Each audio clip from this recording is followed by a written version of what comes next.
So over here, you can see that I have this video on my timeline and there are subtitles over here.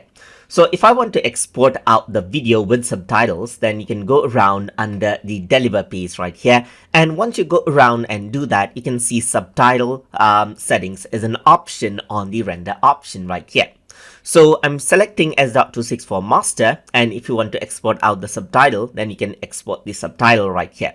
And right now you can see that you can export this as an embedded caption or as a separate file. So let's try around separate file as just like this. And here you can see that I can go around and select a format. Let's say, for example, if I were to select SRT, then it'll export out the subtitle in SRT format in a separate file.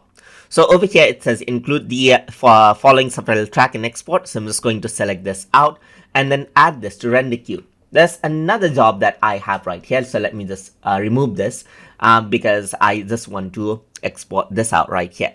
So if I were to click on render all, then what happens is that the video is rendered, but the subtitle itself is being exported as a separate file. So if I were to go around under my desktop, you can see that this is the video right here.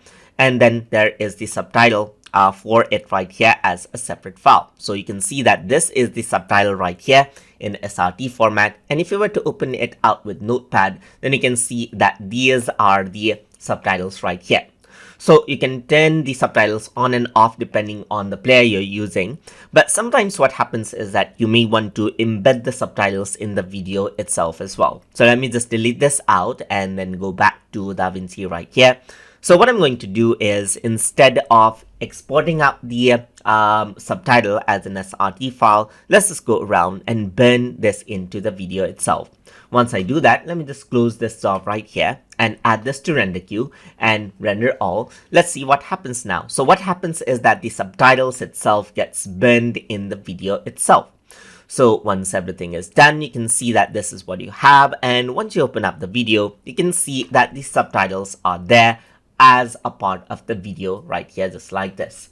And that is how you can go around and then utilize the subtitle exporting options inside of Davinci Resolve. So I hope you guys learned something as always. And as always, please like, comment, share, and subscribe.